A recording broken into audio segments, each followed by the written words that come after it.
د سیمې او د نړۍ تازه مهم او لنډ خبرونه له موږ څخه په لنډو کې واورئ.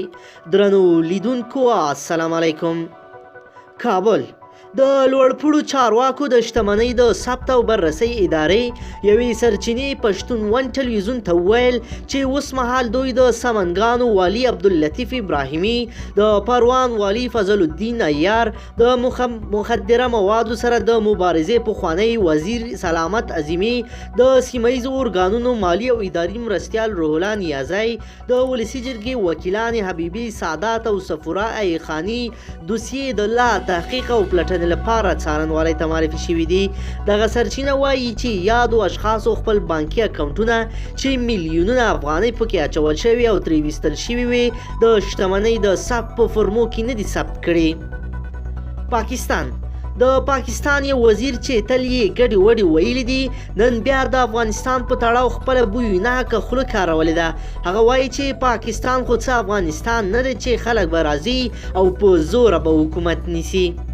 کابل د کورنیو چارو وزیر وایي چې هغه کس یې تر پیژندلو وروسته نیولی دی چې د پولیسو له رینجر ډوله موټرې څخه یې په غیر قانوني ډول د خرڅلاو په موخه تیل ښکته کول.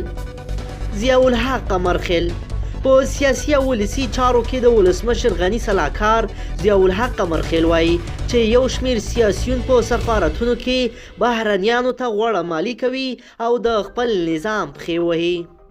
کویټ په کویټ هیواد کې هغه ښځې چې په کورونو کې کارونه کوي په آنلاین بڼه خرڅېږي او په داسې حال کې چې دوی په خپله له خپل ځان نه خبرې هم نه دي بلکې د غلامو په څیر یې پیر و پلور روان دی.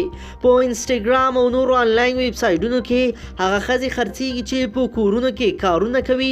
دوی وایي دغه ښځې له دې خبرې هم نه وي چې په چا خرڅېږي ځکه دوی د غلامو په څیر ژوند تېروي. د دغه ښځو د خرڅلاو اعلانونه په ټولنیزه رسنیو ورکول کیږي.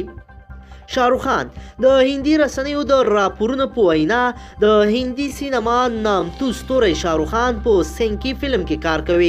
نوموړي تر دې مخکې د آنند ایل رای په فلم زیرو کې کار کړی و. که څه هم دغه فلم ناکامه شوی و خو بیا داسې خبرونه و چې شاهرخ خان به د فضا تتلونکي راکیش شرما په ژوند باندې په جوړېدونکي فلم کې کار وکړي خو وروسته وویل شول چې شاهرخ خان له دغه فلم نه ځان ویستی دی. غني د افغان سولې لپاره د امریکا ولسمشر ډونالډ ټرمپ ځانګړي استازي له افغان ولسمشر اشرف غني سره لیدلي دي او دواړو په دغه لیدنه کې ویلي چې د جنګ پای ته رسولو لپاره سیاسي جوړجاړی مرسته کوي. په دغه بیان کې زیاته شوې ده چې زلمي خلیلزاد افغان حکومت ته د خپلو خبرو اترو په اړه معلومات ورکړی دی کوم چې په دې وروستیو کې هغه له خپلو متحدینو ملګرو او د سیمې له حکومتونو سره لیدلي و. پاکستان په پاکستان کې د حکومت پر ضد احتجاجونو حساس پړاو ته رسیدلی دی. د دغه احتجاجونو مشر مولانا فضل الرحمن اوس د پوځ سره هم مخامخ شوی دی. برېښنا د سالنګ په سویلي برخه کې هغه پایې چې په بمونو الوزول شوي وي په بیا جوړېدو یې 10 میلیونه افغانۍ مصرف راغلی او همداراز د برېښنا شرکت یو کارمند هم پکې شهید شوی دی. پاکستان د پاکستان د هغه اداکار چې مودې 2 ځلې د کشمیر پر سر د مرګ دړکې ورکړې وې تازه یو شمېر لوڅې او شخصي ویډیوګانې په ټولنیزو رسنیو کې خپرې شوې. پاکستان د پاکستان لومړي وزیر عمران خان په خپلو تازه څرګندونو کې ویلي چې په پاکستان کې د مولانا فضل الرحمن شته نو یهودو ته هیڅ اړتیا نشته چې د پاکستان پر وړاندې کومه دسیسه جوړه کړي.